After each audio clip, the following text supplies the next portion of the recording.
What is up, YouTube? Welcome to the channel. Damier here. I'm going to be talking about the QQQ in today's video, and I have a new metric that I'm adding to my investing style.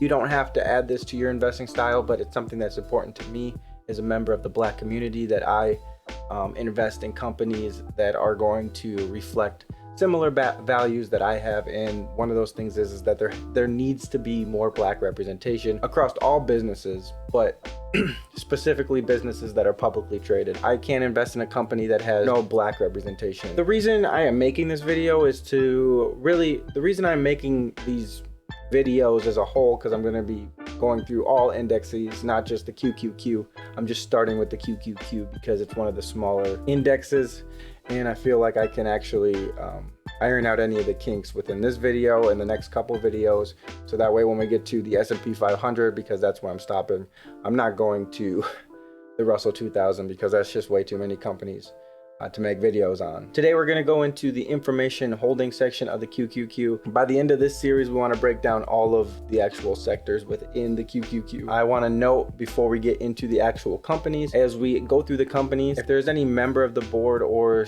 the CEO has a official Twitter, I wanted to make sure that I also shouted that out, but I'm not going to stop and pause, and I'm really bad with names, so I don't want to confuse it or make this video longer than it needs to. So I'm just going to place their Twitter in the description, as well as their Twitter and their @ will be on the screen as well. Hopefully that encompassed everything. I'm going to rank everybody based on a tier list. I have one last point to make. The reason why this is becoming such a big topic for me and why there needs to be representation in the boardroom is, one, the Black community needs to start building our generational wealth. This is something that we have had taken from us on countless occasions. Every time we tried to build up, it's gotten taken away. The average compensation for a board of director in 2017, because that's the most recent number I could find, was $2.5 million. So if a company is able to find somebody within their company to place on the board or to be the CEO, I feel like that is one of the greatest ways to help empower our community as a whole. And it's something that I wanted to invest in. I'm not sure exactly where along the way I picked up that motto, or I'm sure it was from somebody that was pretty famous or good at investing, is you want to make sure that you invest in what you believe the future is. And my belief for the future is that I'm not one of the few people, even with my small portfolio, that's willing to put my money where my mouth is and support the things that I truly do believe in, then nobody's going to do it. Regardless if anybody sees this, I know that my heart's in the right place. But with all that said, in that long intro, let's get on to the video.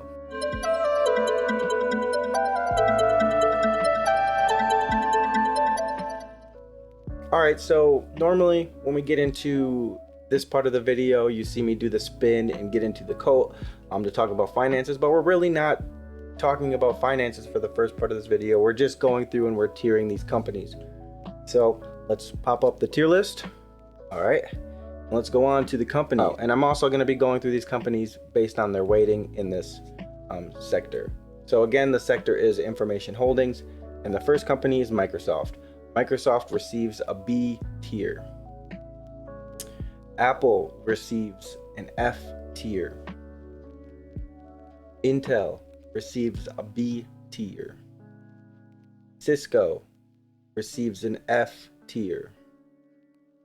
Nvidia receives an F tier. Adobe receives an F tier. PayPal receives a C tier. Broadcom receives an F tier. And Qualcomm receives an F tier. So, as you can see, we are extremely underrepresented in a lot of companies. No company received an A or an S tier. And I mean, I didn't really expect that because we're only going through 9 companies in this video. But on the little bit of research that I've already done, I don't believe there's going to be too many companies out there that receive an S tier or even an A tier, and that's just me being completely honest. The last thing I wanted to do in these videos was to cover the company with the best rating. So with that being said, there was a tie. It was a tie between Intel and Microsoft. Between the two companies, I wanted to know which was the best company that I would invest in. For this part, we do get into the code, so let's get into it. And there we go. We're in the code. We're ready to talk about this investment that we might get into.